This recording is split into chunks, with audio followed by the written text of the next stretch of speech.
ராம் ராம். வாழ்க வளமுடன். Voice of காஞ்சி நேயர் அனைவருக்கும் இனிய மாலை வணக்கம்.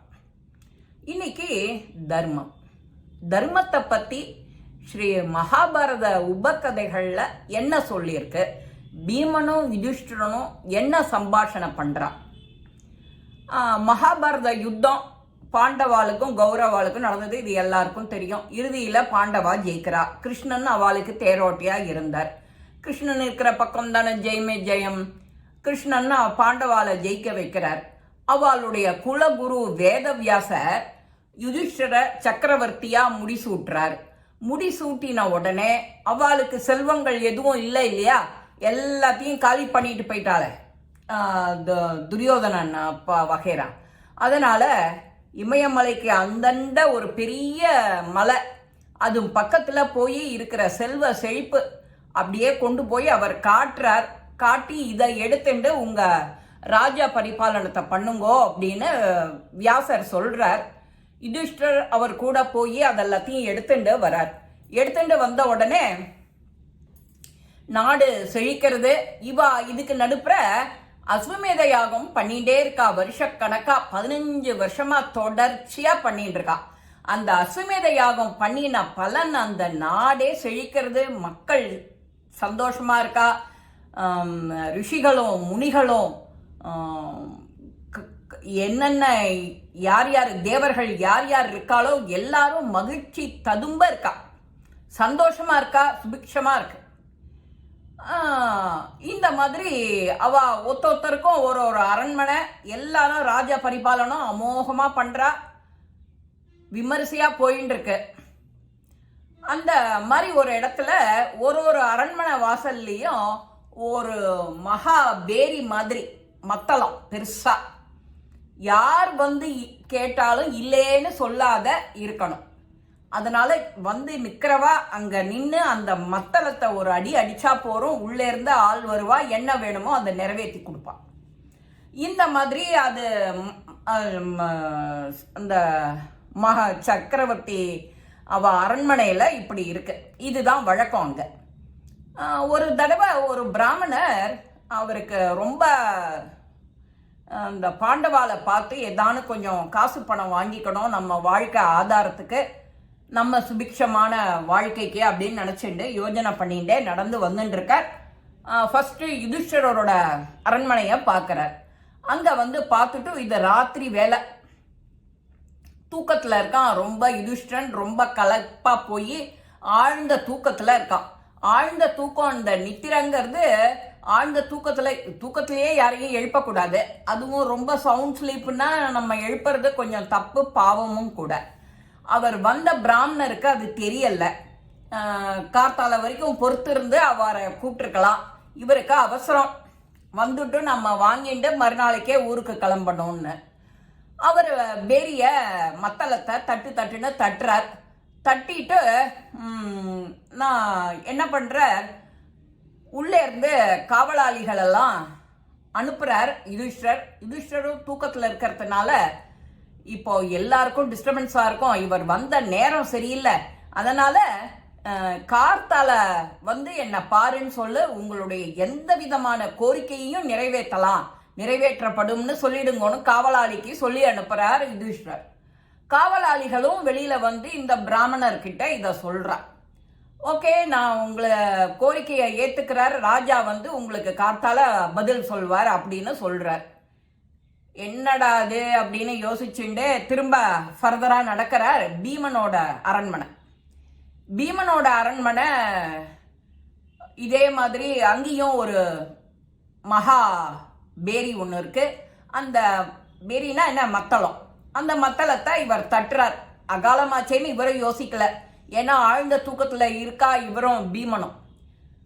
பீமன் உடனே வெளியில வந்து எழுந்து இது பெரிய ஆபத்து போல இருக்கே, என்ன ஆபத்து அப்படின்னு நினைச்சுட்டு வெளியில வந்து பார்க்கறான். இவர் விடாத அடிக்கிறாரு, அவர் வர வரைக்கும் அடிக்கிறார். வந்து பார்த்தா பிராமணர் தன்னோட கோரிக்கைய சொல்றார். எனக்கு ஏதானு கொடுங்கோ, எனக்கு வறட்சியா இருக்கு அப்படின்னு. இப்ப இந்த நேரம் கஜானா ரூம், ஆபீஸ் ரூம் பூட்டி இருக்கோம். அதனால தன் கையில இருந்த அப்படியே காப்பை கழட்டி கொடுக்கிறார். அது அவ்வளவு விலை உயர்ந்தது, மாணிக்கம் வைரம் வைடூரியம் அப்படியே அந்த பொண்ணும் பொருளும் இருக்கிற மாதிரி ஒரு பெரிய காப்பு பீமன் கையில் இருக்கிறத அப்படி கழட்டி தூக்கி கொடுக்குறார். அதை கழட்டி தூக்கி கொடுத்தவொடனே சந்தோஷமாக வாங்கிட்டு வரார். இவர் தன்னோட ஊருக்கு போகிறார், சுபிக்ஷமாக இருக்கார், வாழ்த்து பாடிட்டு போகிறார். வாழ்த்துன்னா கேட்கவே வேண்டாம். அவர் திரும்ப அந்த வேதத்தில் என்ன சொல்லியிருக்கோ அந்த மாதிரி அவர் சொல்லிட்டு அவருக்கு நமஸ்காரம் பண்ணிட்டு கிளம்புறார். கொடி வாழ்க மத்தளம் வாழ்க அப்படின்னு சொல்லிவிட்டு பீமன் வாழ்க அப்படின்னு சொல்லிட்டு இவர் கிளம்புறாரு. பீமன் வந்து தூங்காம வெளியில வந்து யுதிஷ்டனோட அரண்மனைக்கு வந்து அந்த மத்தளத்தை கொஞ்சம் வேகமா அடிக்கிறார். அப்படியே அரண்டு போற மாதிரி. பீமனுக்கு பலம் தெரியும் இல்லையா? பீமனோட பலம் பொருந்திய கைகளால அந்த அடிக்கவும் அப்படி ஒரு சத்தம். இது என்ன ரொம்ப பேராபத்தா இருக்கே, இப்பதான் ஒருத்தரை வந்து அடிச்சுட்டு போனார், அவருக்கு பதில் சொல்லிட்டு இருக்கோம், தூங்கிட்டு கார்த்தால வான்னு அப்படின்னு யுதிஷ்டர் வந்து வாசல்ல அவரே வந்து பாக்குறார். என்ன அப்படி ஆச்சு அவசரம் அப்படின்னு வந்து பார்த்தாக்க பீமன் கிட்ட கேக்குறார், எதுக்கு இப்ப வந்து டிஸ்டர்ப் பண்ற, என்ன விஷயம் அப்படின்னு. யுதிஷ்டர் இந்த மாதிரி ராத்திரி ஒருத்தர் ஒரு பிராமணர் சித்த முன்னாடி ஒரு அரை மணி முன்னாடி ஒரு பிராமணர் பார்க்க வந்தாராமே, நீ அவர்கிட்ட மறுநாளைக்கு கார்த்தால வந்து வாங்கிக்கோன்னு சொல்லியிருக்க. எப்போ ஒருத்தருக்கு தன்னோட மரணம் நாளைக்கு இல்லைன்னுங்கிற அறியறதுக்கு அறிவு இருக்கோ அவன் பெரிய ஞானி. என் அண்ணன் பெரிய ஞானி, அந்த ஞானிய பார்க்கணும், கட்டி தழுவிக்கணுங்கிறதுக்காக நான் வந்திருக்கேன். ஏன்னா அவர் தர்மம் கேட்கிறார். தர்மம் அவர் கேட்ட உடனே கொடுக்கணும், அதுக்கு பேர் தர்மம். தர்மத்தை ஒத்தி வைக்கிற மறுநாள் கார்த்தாலன்னு. மறுநாள் கார்த்தால நீ உயிரோட இருப்ப அப்படிங்கிறது உனக்கு தெரிஞ்சிருக்கு.